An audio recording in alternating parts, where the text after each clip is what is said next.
Sooner Nation, welcome to the SI Sooners podcast, another special Thursday edition. The weeks are just so busy. It's hard to get to them on Wednesday. We'll try better next week.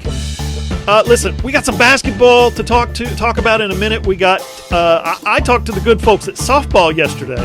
That was fun. Talked to the baseball guys today. Talked to the basketball guys yesterday and today.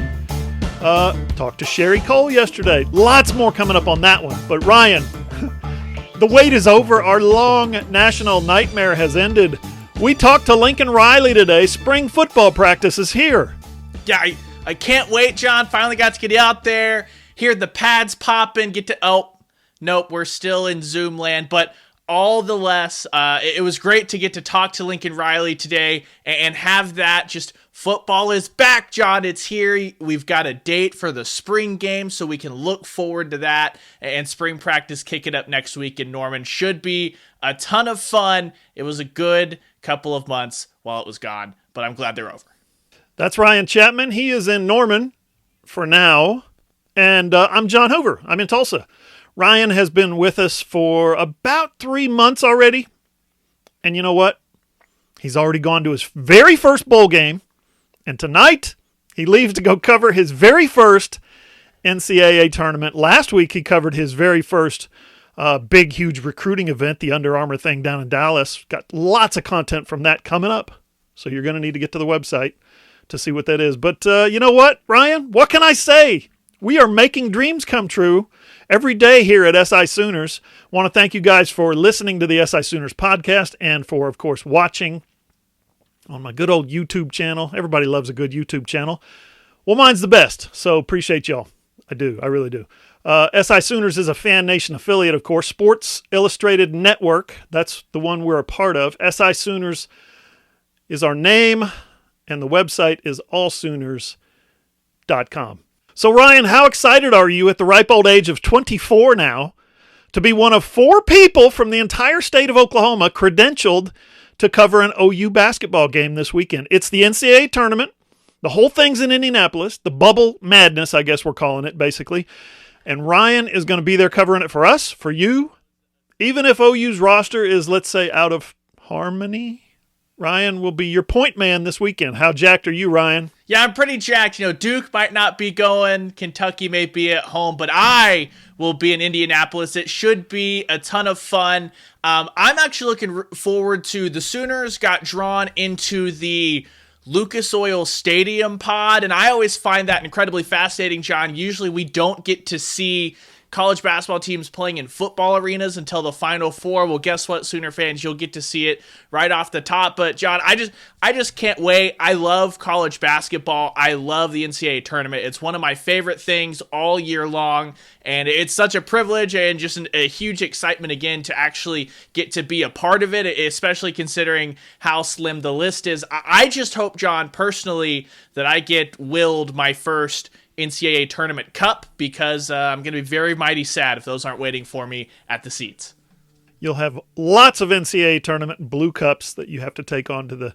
You won't be going on the sidelines. You won't be getting anywhere near the sidelines, or probably Section 1 for that matter.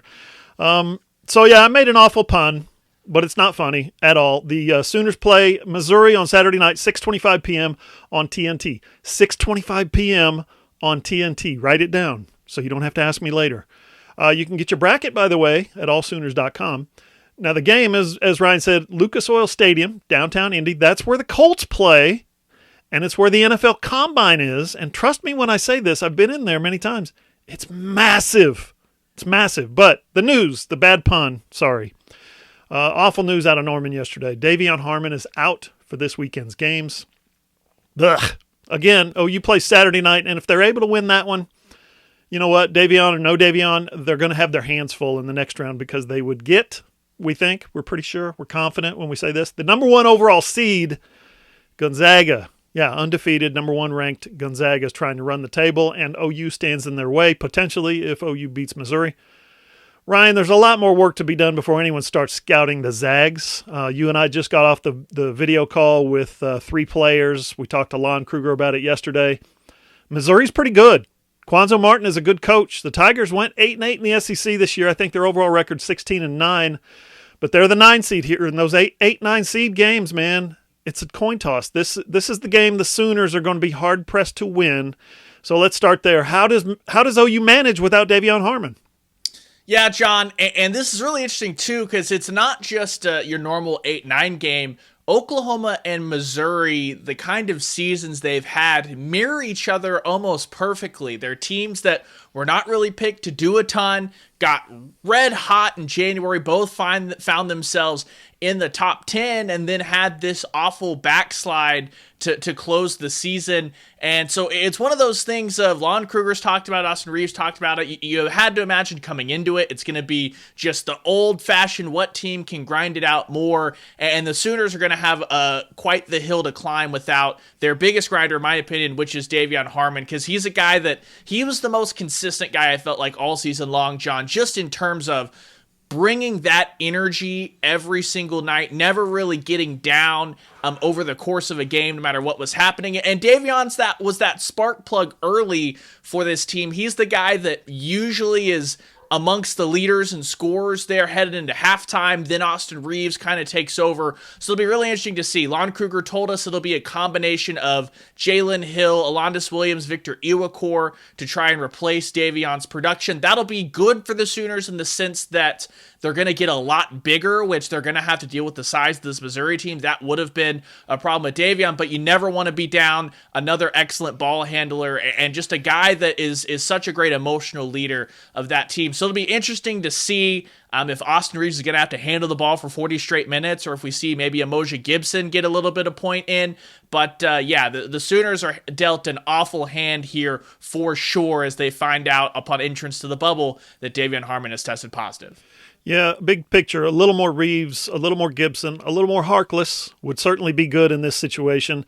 Maybe Brady Manick continues his hot scoring, and they don't need those bench guys to come in and produce points so much. Brady could be an X factor. I'll tell you this. Missouri has played Oklahoma in the NCAA tournament before, 2002, in the Elite Eight. OU won, of course. That was on their way to the Final Four. Hollis Price, Quantas White, all those guys. But this is a first-round game. And you just know, you absolutely know, OU fans are like, we have to win this game. And of course, Missouri fans are saying the same thing. You don't want to leave a conference and then lose to somebody from that conference, vice versa for OU. You don't want to have someone run out on you like Mizzou did and then go beat your butt in a big game down the road. Nobody wants that. Kind of reminds me of Texas A&M and the Cotton Bowl. Yeah, that would suck. But you beat Missouri, and then your reward is the best team in the country, Gonzaga. So it's a tall order, even if De'Vion Harmon was playing. Clearly, the selection committee did OU no favors. You know why? Because OU did themselves no favors. You finish the regular season, you lose, 5 out of your last 6 games? You get punished for that, and the Sooners were very unimpressive down the stretch. Even their wins down the stretch were kind of tight. Beat a couple of losing teams by a few points, a one possession or two. It's like, another tailspin in the month of February. Ryan, this is what you get. You get stuck against the number 1 overall seed in the second round. Yeah, just today, Emoja Gibson was talking about, every team goes through their slump. Nobody's perfect. Emoja, that's wrong. Gonzaga is perfect. They're literally the only team that hasn't lost a game, and they'll be waiting in the wings there. But yeah, I mean, the only guys that you can blame are yourself, and you just have to hope that. Also, on the other hand, what's done is done. The past is the past. You're in the tournament. You can't change your seeding. You can't change who you're going to play. All you've got is whoever's in front of you. So, to Oklahoma's credit, they still seem to be supremely confident. Anytime you talk to Elijah Harkless, the bottom line for Elijah Harkless is that Oklahoma can play with any team in the country. John, we're going to be able to find out because if they can get past Missouri, you've got the very best waiting in the wings there. And we'll just see what they've got. It's 1-game samples from here on out. Anything can happen. But if it goes anything like that first half against the Jayhawks or 4 of their last 5 in the regular season, you just have to wonder if the Sooners have the firepower to get it done anyway. And now without De'Vion Harmon, that challenge becomes that much bigger. Up next on the SI Sooners podcast, we talking about practice. Hey, listen up. Spring is here, but you know the seasons in Oklahoma. Hot one day, cold the next. That's a lot of work for your heating and air unit, but the guys at Trade Pros got you covered. Sign up for one of their no-hassle service plans. They'll come out twice a year and tune up your AC in your furnace, and you get priority scheduling and discounts. Just call Chris at Trade Pros, 405-316-0598. That's 405-316-0598. Or go to TradeProsOKC.com. Hey, are you a business owner looking to get your product out there to the masses? Let's say you run a hotel in Norman or a car dealership in Oklahoma City or a restaurant in Edmond, or maybe you're a small online business who creates and sells OU merchandise, and you just want Sooner Nation to come sample your wares. Well, then consider advertising in this space right here on the SI Sooners podcast. SI Sooners reaches thousands of readers, viewers, and listeners literally every day, and the SI Sooners podcast is the ideal place to find your next customer. To advertise, send an email to allsoonersi@gmail.com or DM us on Twitter at all_Sooners.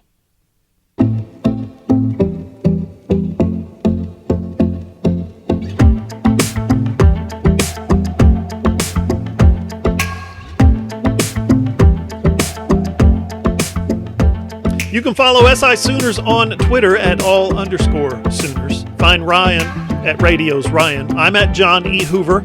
Our website, allsooners.com. We are a Fan Nation affiliate, part of the Sports Illustrated Network. Always find the video version of this here podcast on my YouTube channel, John Hoover Media. And remember, if you're watching that original channel, I need you to subscribe, please, to my new channel right here. That's where all my content is going to be posted eventually. All my content. Right now I'm double posting. Don't tell YouTube. The Lincoln Riley press conference today, by the way, went up at that site first. So before it went to the one you're probably watching right now. So anyway, if you want the good stuff, subscribe to that new one. It's happening soon. I don't know when, but soon. Okay, Ryan, we made it. It's football season again.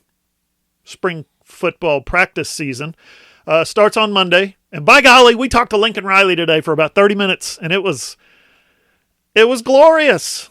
It was glorious because it was football. We talked about position battles, right? We talked about Spencer Rattler's progression that Lincoln expects to see in his first spring as the starter. I got a big story coming on that in the morning on the website, allsooners.com. We talked about there's one guy who's going to miss spring practice because of off-season surgery, and it's a captain. Story just posted about that this afternoon.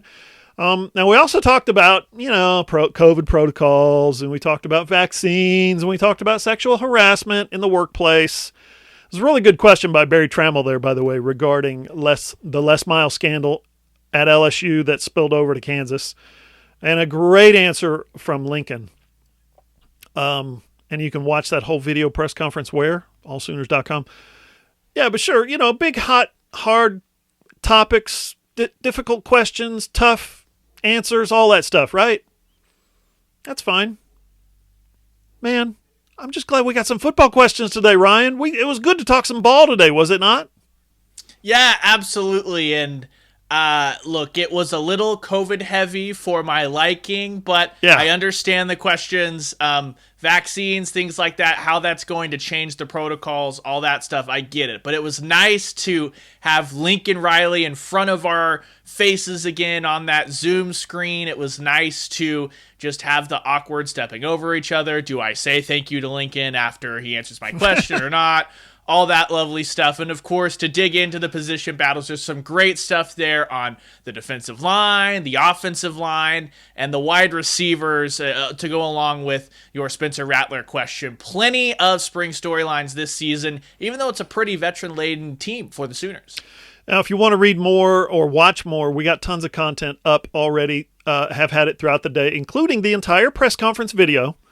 It's about 28 minutes, 27 minutes, something like that. Posted at allsooners.com. Also, don't forget, it's Thursday, and that means it's Thursdays with Mora, where Jim Mora talks to Ryan and me about OU's draft prospects every Thursday. Great stuff today. I really enjoyed it on Ramondre Stevenson. Good story, good quotes, good video by Jim Mora. So, Ryan, let's get into those position battles that you mentioned. The offensive line, the defensive line, the secondary, and the wide receivers in particular. Lincoln said those are going to be some of the most hotly contested position battles on the team this spring. And you know what? My opinion, he's 100% right. Those are the four spots where You've got established players coming back, and you've got some new players, really young, talented, extremely hungry players at all those positions that are just going to want some playing time. DB is really interesting.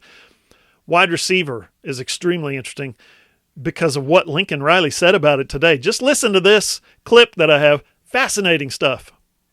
I think it'll be some of the most interesting position battles that we have this spring. That frankly for us was a position, by and large, although we had some great moments, that was a position that we weren't real thrilled about the way we played last year, and know that we can play better there. We know that we can coach better there. I mean, all of the above. It's something we've just all got to do a better job with. And part of that is, again, we had some great moments from that group, but part of it is we have such a high standard for the play of receivers here at Oklahoma, which just the standards are really, really high. And we believe we got the people in this building to play and perform at those standards. So it'll be fun. We're gonna move some guys around, create some interesting, I think, position battles. I think we've got some really well-defined goals for that group, for the individuals. We've a lot of our offseason with those guys has been kind of dedicated to challenging them in the areas that we weren't as good as we needed to be, and really finding guys that are going to attack those areas and turn those maybe what were weaknesses into strengths, and those are going to be the guys that we play with. So we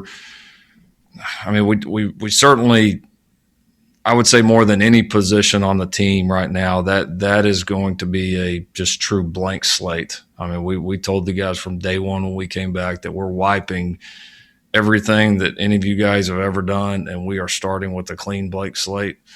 We're going to do a better job coaching that position. We're going to really attack it, and those guys have had a great offseason so far, so I can't wait to see them on the field and see how these battles unfold.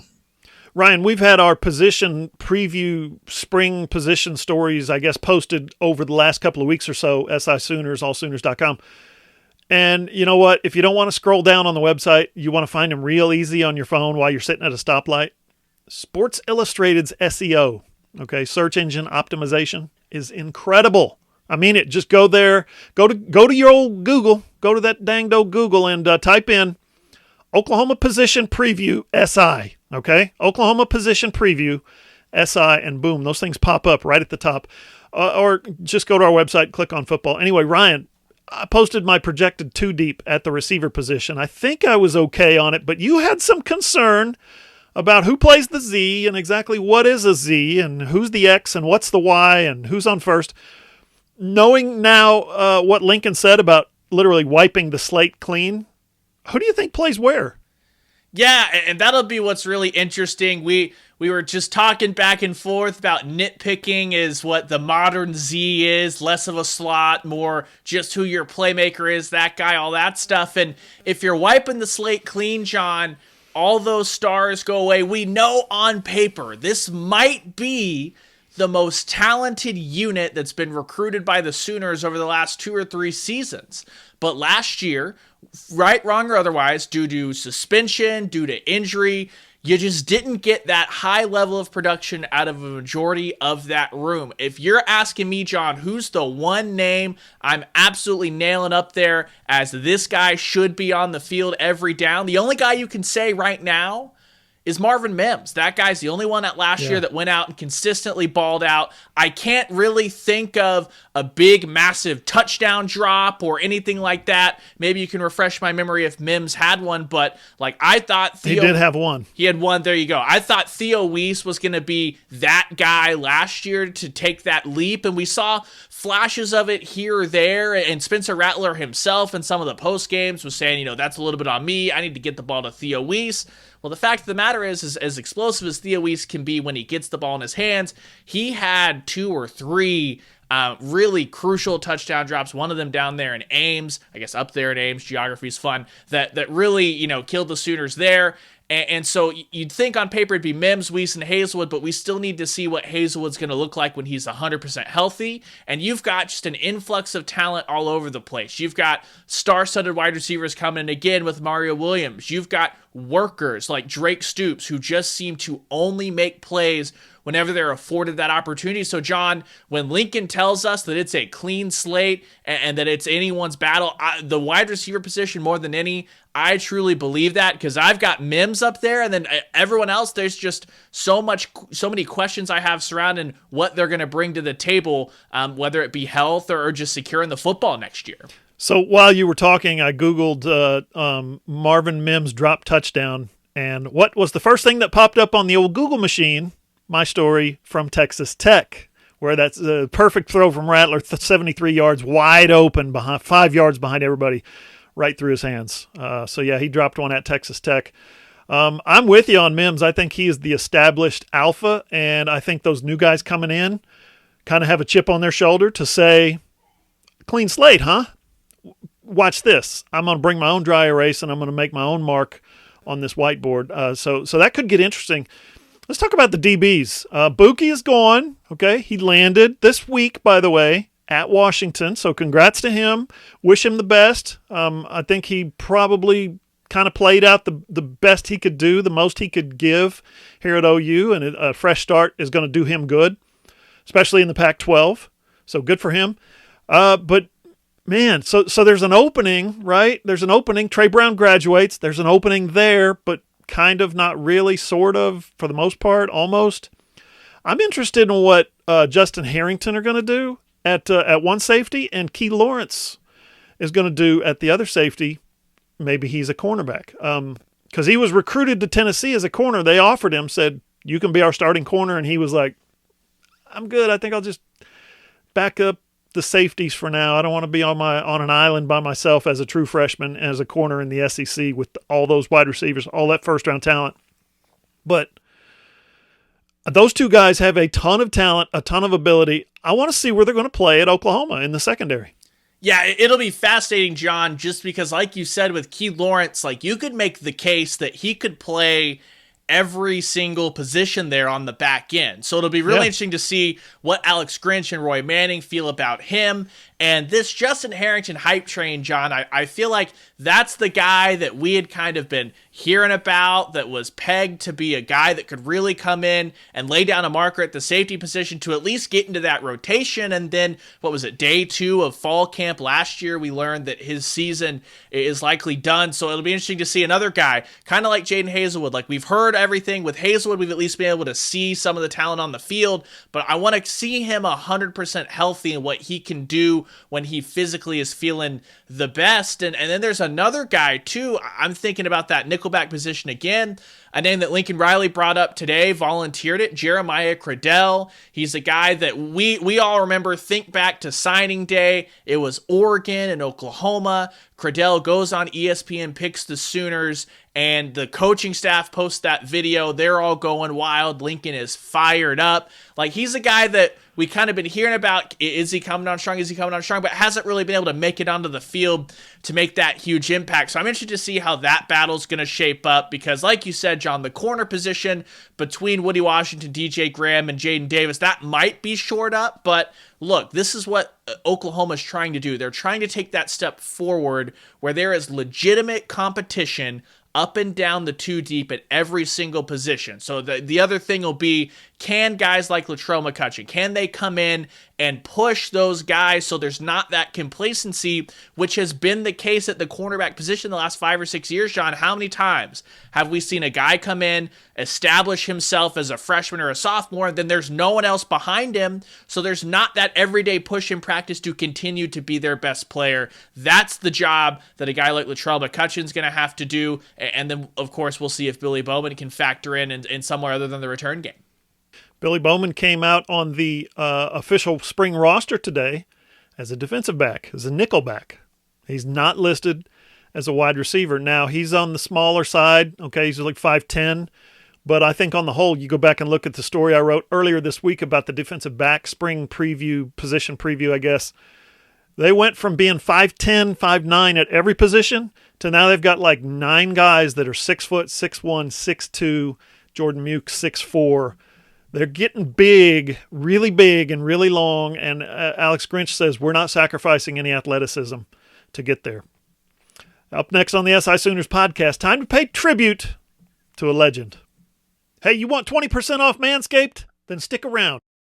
Support for the SI Sooners podcast is brought to you by Manscaped, the best men's below-the-waist grooming product on the market. Coming up, I'm going to tell you about a special 20% off discount code exclusive to listeners of the SI Sooners podcast. Ryan has been a loyal customer for a while now, but I've only recently been introduced to Manscaped, you guys. And, man, I'm telling you, if y'all know me, you know I'm about being comfortable. I'll admit, I was like, skeptical when this came across my desk. I was like, come on, really? Do I need a new trimmer? Do I really need men's grooming products? Turns out I did. And you probably do too. I am now 100% sold because Ryan, the Manscaped line of products, from the trimmer to the boxer briefs to the crop preserver, Manscaped just makes everything more comfortable. Yeah, absolutely, John. We've talked about the Lawnmower 3.0, the trimmer, how great that is, the preserver to keep everything nice and dry and taken care of all the time. But, John, I got to say, that promo code, it comes in clutch. You'll tell the guys all about it. But I went back. I got some of the Manscaped cologne. It smells incredible. All of the women in my life are very, very pleased that I no longer smell like the sweaty, just gross individual that I am. And those boxer briefs, John, those things are legit. Went back for the 3-pack. It's the most comfortable underwear that I've ever worn. I will be probably just getting a 3-pack a month until I can cycle out everything else, load my drawers up, and not have to worry about the quality of my underwear because they've got you covered. And it's just an incredible product. I haven't tried a single thing that I don't love yet of the Manscaped line. Yeah, the old underwear, the old stuff has got to go. That's it. It's just going every day. Throw out another one. So Manscaped hooked me up with a bunch of gear from their Perfect Package 3.0. That includes the Lawnmower 3.0 that Ryan mentioned. As I've said before, it has an LED light. Very helpful. High-tech ceramic blade. Their advanced skin-safe technology. Guys, if you've got facial hair, get this trimmer and do not use it on your facial hair because that's just freaking gross. Okay? Manscaped makes a great gift. Birthdays, Father's Day's coming up. Christmas, don't wait that long, though, because we're offering a special promo code for SI Sooners listeners that'll get you 20% off your whole order, plus free shipping. What beats that? All you got to do is use the promo code SOON. SOON. That's right. Promo code SOON. Do it soon, because the sooner you get Manscaped, like me, the sooner you'll be comfortable.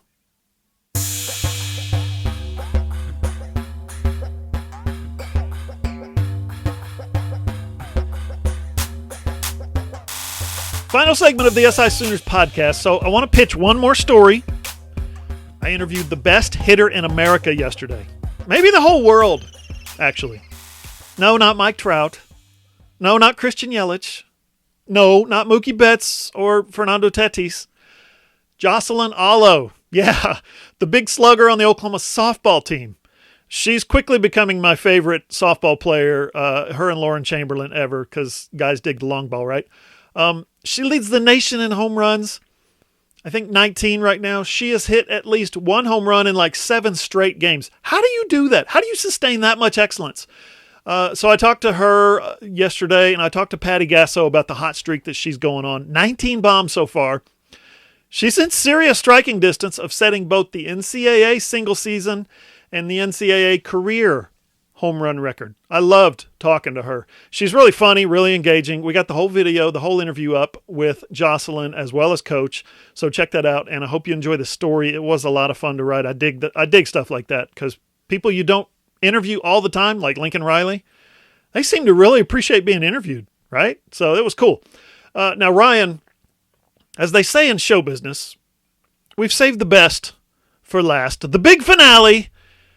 Sherry Cole retired. What?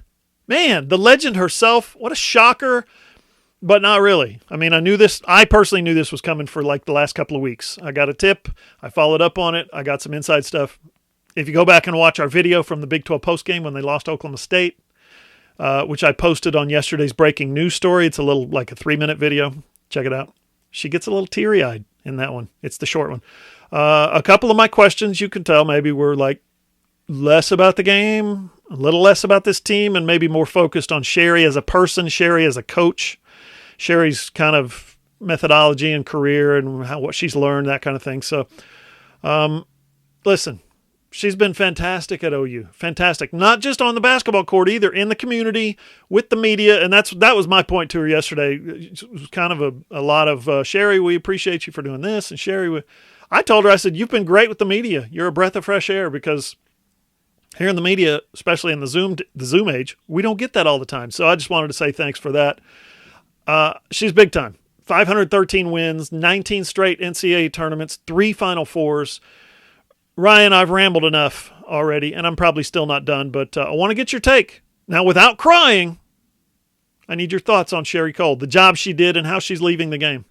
Yeah, I'll do my best to keep the eyes dry here. I'm just glad you're leaving some stuff for the rest of us, John. But look, here's the thing I didn't really get. So there was some initial reaction of some people coming out and basically saying, like, why is everyone throwing flowers at Sherry? Look at the program over the last 2 or 3 years. And I just want to be like, guys, yeah, when you stay at one place for 25 years, there's a select few that keep it at that super elite level. Like, I mean, look at, the trials and tribulations that Bob Stoops went through before the little revitalization there at the end. But look at where the Oklahoma women's basketball program was before Sherry Cole and the foundation that she's laid now, because it is night and day what Sherry Cole came in and basically just breathed life into a program that was next to nothing, takes them to 3 Final Fours, a just constant fixture in not just the NCAA tournament, but on Sweet 16 weekend. I just don't think you can say enough about what Sherry Cole has done for Oklahoma women's basketball. And she's one of those pioneers, John, when the women's game in this country was blowing up, getting way more exposure. You've got Gina Auriemma, Kim Mulkey. Sherry Cole was named and right up there with the rest of them because of the high level and the way that she presented not just herself, but the program through those early 2000s and on in. So, yeah, I don't think you can say enough about the impact that Sherry Cole has had, and whatever hire is made next will have to not necessarily fill the shoes of Sherry Cole, but will have a lot to thank for what Sherry has done in the position that she put Oklahoma women's basketball in, completely changing the direction of the program, and honestly, John, probably saving it as one of the foundational sports here at the University of Oklahoma. Yeah, I agree completely with what you're saying, and she's always been extremely popular, okay, but when your salary is elevated to $900,000, $1 million, $1.3 million last year, and you don't make the NCAA tournament, you go from popular to polarizing. In other words, the people who love you still love you. The people who think you're great still think you're great. But there's now a faction, people who say, we're not winning enough. To pay our women's basketball coach $1 million, we're not winning nearly enough. Time for her to go. She can't recruit. She can't coach. She can't motivate. Whatever. For her to be able to say, I'm retiring, and kind of go out, I guess, you to go out your way, to go out the way you want to go out, you win the national championship every year, right? She's going out on her terms. She's felt for a while now. She didn't specify exactly when she felt that it was time to retire, but she says she's felt it's been there, the feeling that she's going to retire. And she's told some of people close to her that this is the last year. I think that the players talking about, she doesn't grasp and fully appreciate the black culture, the culture that a lot of her players come up through. She kind of showed, I guess an ignorance of their situation, their lives, their culture, and that hurt her a little bit. And I think she recognized that things. The game is changing. Players are changing. Coaches are changing. Everything's changed. Society's changing. And 25 years, 3 straight years outside the NCAA tournament. This year, COVID. Most games, the second half of the season, they had 6 players. She did what she could, and she recognized that it was time for her to go. If you want to watch that press conference again, we got it at allsooners.com. If you've got an hour to spend, I highly recommend it. Just don't watch Netflix for an hour and use your phone. And if your phone's got a smart TV like mine, you just flick it to your TV and you can watch it right there on your TV. I highly recommend that press conference. She was fantastic. And Patty Gasso was asked about her yesterday, right?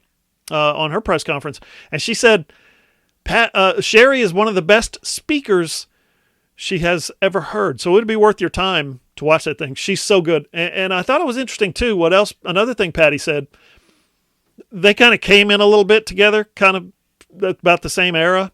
They both led massively successful women's programs for a long, long time at a place where football's obviously king. And Patty said when she found out Sherry was retiring, her first reaction was, no. But then she thought about it.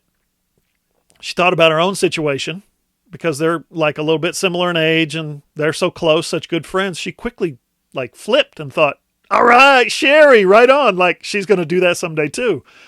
That made me laugh out loud when she portrayed it like that, when Patty did. So it's been cool to see Lincoln and Bob Stoops and Lon Kruger and really everybody post their thoughts about Sherry and the impact that she's had, not just on the women's basketball program, but on the school and the whole Norman community, man.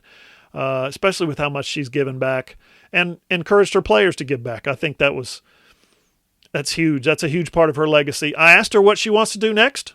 She said she doesn't know. She talked about being on a beach, about catching up on some reading. I mean, that's what I'd do if I were to retire. I would catch up on a lot of reading, and I would probably be on a beach. She said most importantly was spending time with her new grandbaby, 9 days old. So I think that obviously had a lot to do with the timing of her decision as well. Pretty cool.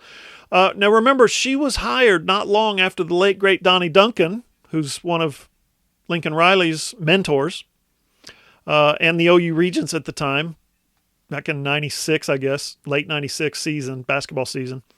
They had decided to pull the plug on the women's basketball program. Burl Plunkett had a good couple of years, NIT champs in 93, NCAA tournament run in 1994, but the program was just a drain on what was kind of a shoddily run athletic department. It's the reason Joe Castiglione was hired, to fix the athletic department and make it profitable again, and he's done that. One of the reasons is women's basketball. Nobody was coming to the games back then. The scholarships were not fully funded back then, so the school was in hock just to fund women's basketball. But they changed their mind. They plug it back in. They hired Sherry Cole from Norman High School, and she brings her frizzy blonde hair and her high heels, and she changes the face of OU basketball. And then she starts winning games. She starts kicking everybody's ass and going to Final Fours. And you know what? People start showing up in droves. There was a waiting list for tickets. In fact, for a couple of years there, I believe the women had bigger crowds than the men. You ask me, she's kind of on what would be considered maybe a Mount Rushmore of OU coaches who, like the ones that aren't football coaches, right? You'd have a Mount Rushmore for football coaches and a Mount Rushmore for the non-football coaches. She's on the non-football, I think. Maybe her, Patty, Billy Tubbs, maybe Kelvin, and then maybe you get one spot for, you combine Mark Williams and KJ Kindler. I don't know. What do you think, Ryan? I got to give my guy John Roddick a shout out too there, John. He revived the OU men's tennis program, took them to their first national championship. But yeah, I think it's got to be Sherry. You got to put Patty. You got to put some sort of gymnastics. Maybe we need a 5-headed Mount Rushmore. Can we find a new metaphor to put there? But yeah, she's definitely on that list. And look, I know that my family, we held women's basketball season tickets, not men's basketball, women's basketball season tickets, because that was the ticket to have. I remember sold out crowds when UConn would come to town. I remember when Notre Dame and Stanford, it was commonplace every non-con to have one of the top 3 or 4 teams. Those battles with Texas, Oklahoma State back in the day. It was just a ton of fun, and that was the sport that ignited the Lloyd Noble Center when Oklahoma basketball on the men's side maybe wasn't playing at as high of a level after their 2002 Final Four run. So anytime you can take any of what would be considered not the main sports, not your football, not your men's basketball, and elevate it to that level, I think that you deserve all the credit in the world. And there will be stuff named after Sherry Cole on that campus and in that athletic department for a long time. And Ryan Hibble's got a natty. He's got to have a spot on the mountain, right? Yeah, we're our mountain's overcrowded. Listen to the SI Sooners podcast on iTunes, Spotify, Google, iHeart, or wherever you get your podcasts, or on your Amazon-enabled device. Just say, Alexa, please play for me the SI Sooners podcast, because it's awesome. Go to our website, allsooners.com, click on the player, listen on your phone, your tablet, or your computer, or watch the video version of this here podcast on my YouTube channel, John Hoover Media. For Ryan Chapman, I'm John Hoover. See you guys.